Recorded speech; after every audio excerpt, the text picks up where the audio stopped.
आज हम एक ऐसी कहानी पर बात करने वाले हैं जो रिश्तों के एक बहुत ही कह सकते हैं स्याह पहलू को दिखाती है।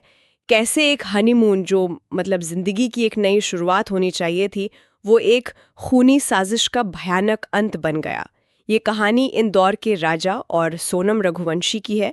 तो आज हमारे पास जो रिपोर्ट है, सोनम राजा हत्याकांड, हनीमून पर खूनी साजिश शीर्षक से, हम इसी को थोड़ा गहराई से देखेंगे, समझेंगे कि रिपोर्ट में क्या खास बातें निकल कर आ रही हैं, किन चीज़ों पर जोर दिया गया है। तो मामला है मेघालय का। राजा और सोनम, जिनकी शादी हाल ही में हुई थी 11 मई 2024 को, शादी के कुछ ही हफ्ते बाद हनीमून के लिए मेघालय पहुंचे। ऊपर से तो सब बिल्कुल ठीक लग रहा था, लेकिन फिर 23 मई को सुहारा के पास एक झरना है, वे सौडोंग, वहां कुछ ऐसा हुआ जिसने सब बदल दिया। राजा अचानक गायब हो गए। सोनम ने पुलिस को बताया कि भाई राजा का पैर फिसला और वो एक गहरी खाई में गिर गया। कई दिन तक तलाश चली पर कुछ मिला नहीं, राजा का कोई पता नहीं चला। और फिर आई 2 जून की तारीख, राजा का शव मिला। लेकिन ये कोई हादसा नहीं था। रिपोर्ट साफ कहती है, शव का गला बेरहमी से रेता गया था। ये हत्या थी, बिल्कुल साफ। यहीं से कहानी पूरी तरह पलट गई, है ना? बिल्कुल। और यहीं से पुलिस के मन में कई सवाल उठने लगे। मतलब शक की सुई सीधे सोनम की तरफ घूमने लगी। रिपोर्ट इसी बात पे जोर देती है कि कैसे शुरुआती जांच में ही गड़बड़ नजर आने लगी थी। जैसे एक तो ये कि राजा की मौत हो गई, पर उसके इंस्टाग्राम अकाउंट से पोस्ट कौन कर रहा था। फिर सोनम के फोन से राज कुशवाहा नाम के किसी आदमी को 200 से ज्यादा कॉल क्यों की गई। 200 से ज्यादा? हाँ, 200 से ज्यादा। और एक और अजीब बात थी, राजा का बटुआ गायब था, लेकिन उसका फोन सोनम के पास था। ये कैसे हुआ?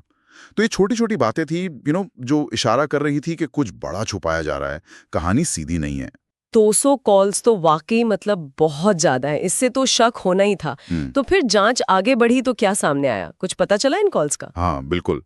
और रिपोर्ट के मुताबिक ये कॉल सिर्फ शक नहीं थी, ये साजिश का एक अहम सबूत बन गई। जांच में खुलासा हुआ कि सोनम का पिछले करीब 2 साल से राज कुशवाहा नाम के इसी व्यक्ति के साथ एक सीक्रेट अफेयर चल रहा था। 2 साल से? शादी से पहले से? जी हाँ, 2 साल से। और बात यहीं खत्म नहीं हुई। रिपोर्ट बताती है कि इन दोनों ने मिलकर राजा को रास्ते से हटाने का पूरा प्लान बनाया था, और इसके लिए बाकायदा 3 सुपारी किलर्स को हायर किया गया था। 3 सुपारी किलर्स? ये तो सुनने में ही इतना भयानक लग रहा है। मतलब ये हनीमून ट्रिप असल में एक सोची समझी हत्या की प्लानिंग थी। रिपोर्ट तो यही इशारा कर रही है। उसमें घटना वाले दिन का जो ब्यौरा दिया गया है वो और भी ज्यादा चौंकाने वाला है। ऐसा बताया गया है कि सोनम ही राजा को किसी बहाने से एक सुनसान रास्ते पर लेके गई, और वहां पहले से ही वो हत्यारे घात लगाए बैठे थे। और फिर उन्होंने राजा पर हमला किया। हाँ, हमला किया, गला रेता, और फिर शव को खाई में नीचे फेंक दिया। और रिपोर्ट ये कहती है कि सोनम ने ये सब अपनी आंखों से देखा, वहीं खड़ी होकर। जी हाँ, रिपोर्ट में इस बात का साफ जिक्र है कि वो वहीं मौजूद थी, और ये सब होने के बाद वो एकदम शांत होकर, जिसे कुछ हुआ ही ना हो, वापस होटल चली गई। ये दिखाता है कि अपराध कितना ठंडे दिमाग से किया गया था। आखिर इस सब का मकसद क्या था, क्यों किया ये सब? रिपोर्ट क्या कहती है इस बारे में? देखिए, रिपोर्ट में जो मुख्य वजह बताई गई है वो तो सोनम और राज कुशवाहा के बीच का प्रेम प्रसंग ही है।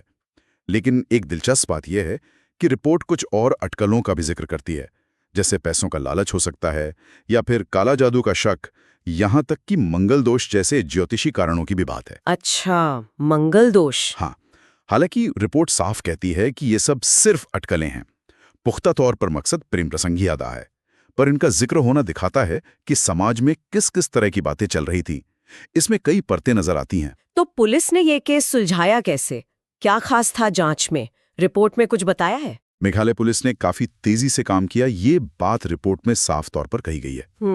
कुछ ही दिनों के अंदर उन्होंने न सिर्फ सोनम और राज कुशवाहा को गिरफ्तार किया, बल्कि उन तीनों हत्यारों को भी पकड़ लिया। रिपोर्ट इस बात पर जोर देती है कि कैसे डिजिटल सबूतों ने, मतलब जैसे कॉल रिकॉर्ड्स, मोबाइल की लोकेशन और साथ ही सीसीटीवी फुटेज ने इस केस को सुलझाने में बहुत अहम भूमिका निभाई। हाँ, आजकल टेक्नोलॉजी बहुत मदद करती है। बिल्कुल। हत्या में इस्तेमाल हथियार भी बरामद हो गया, और राजा का जो बटुआ चोरी हुआ था वो भी मिल गया। तो अब क्या स्थिति है? ये सब लोग कहाँ हैं? आज की तारीख में सोनम, राज कुशवाहा और वो तीनों हत्यारे सब जेल में बंद हैं और अपने मुकदमे का इंतजार कर रहे हैं।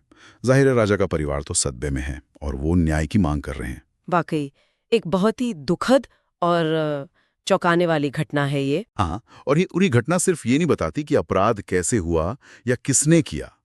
ये स्रोत हमें इस बात पे सोचने को मजबूर करता है कि हनीमून जैसी चीज, जो एक नई शुरुआत का प्रतीक है, एक पवित्र रिश्ता माना जाता है, वो कैसे इतने ठंडे दिमाग से रची गई साजिश और इतनी क्रूर हत्या का मंच बन सकता है। विश्वासघात किस हद तक जा सकता है और रिश्तों के अंदर जो जटिलताएं छुपी होती हैं, जिन्हें हम देख नहीं पाते,